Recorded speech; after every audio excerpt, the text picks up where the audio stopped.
Jane andis koduse ülesanded joonistada välja töötukassa. Ja kuidas seda joonistada? Eesti töötukassas öeldakse kokku olevat 400 töötajat. Võtame sõna sõnalt.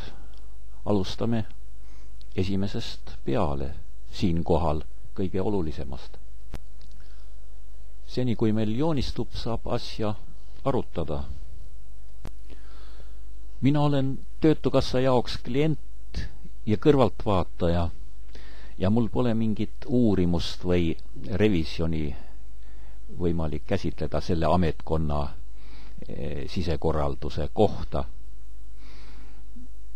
Ja töötusest üldse rääkides näen ma rohkem põhjust kõnelda ühiskonnast ja elukorraldusest üldse kui töötukassast. Ning selle jutu juures saavad nüüd töötukassa inimesed olla mitut moodi asjatundjad, mõneti ühiskonna eksperdid sellel alal. Jane seab eesmärgiks saavutada kliendikesksuse kõrval rohkem inimkesksust. Mulle meeldiks sel puhul ütelda juba inimlikkust, sest inimkesksus märgib ja rõhutab ühe isiku kesksust.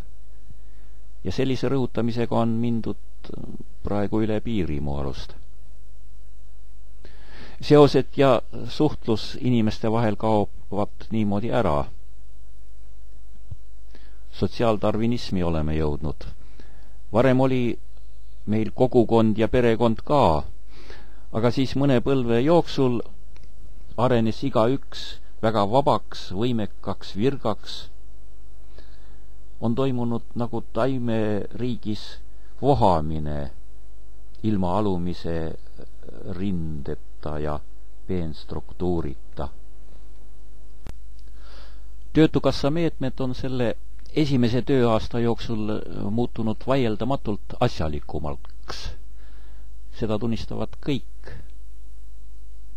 Mul on ka hea meel, et vaiksemaks on jäänud palju kuid kestnud naiivne retoorika töökonkurssidest, millega nii riigiametid kui üldsus ja kõik, kes viitsisid, soovitasid töötutel üha saata CV-sid ja käia töövestlustel.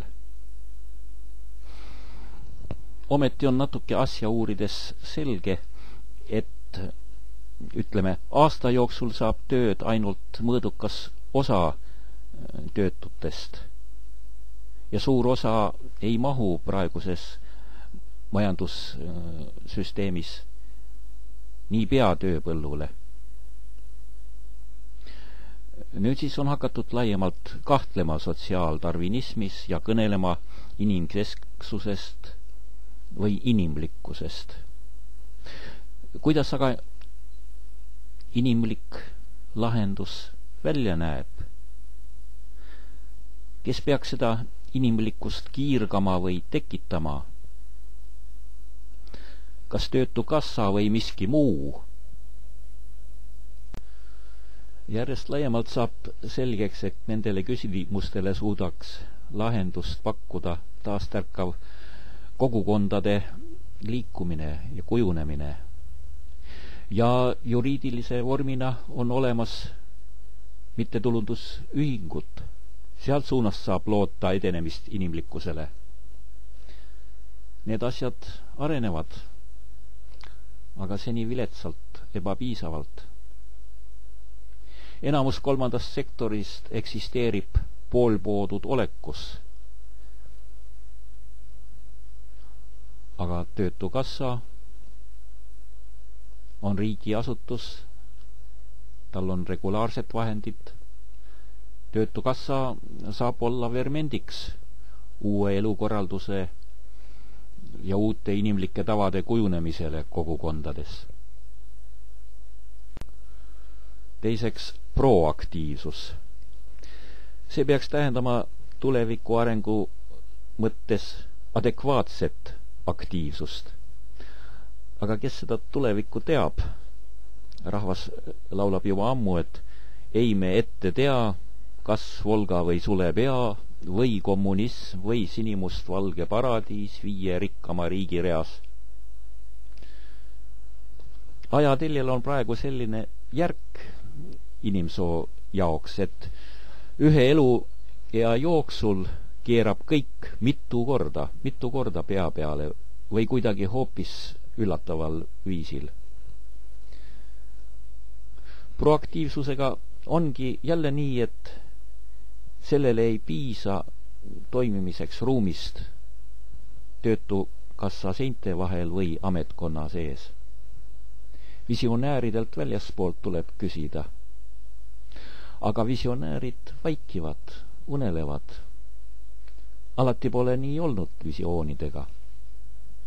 Aga siis me teadsime, mida me tahame, mis taevas me tahame lahti saada. Me teadsimegi, oli koostöö nii ülevalt poolt kui ka alt poolt. Inimesed tahtsid muuta. Täna ei ole seda koostööd, täna ei ole seda sünergiat, eks ole. Nii et vaat see on küsimus. Eestlased mõtlevad praegu nagu uimane laulupidu.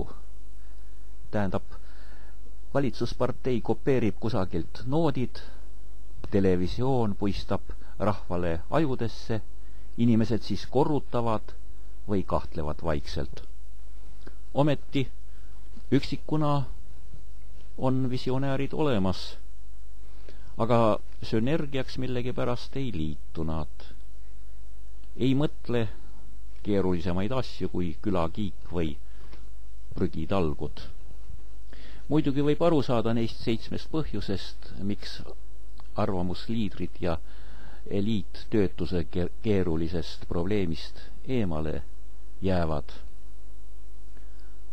Aga kui töötukassa tahab proaktiivsust, siis on vaja äratada oma probleemi juurde visionääride aktiivsus ja koostöö. No nii, ütleme, et valmis sai see esimene joonistus.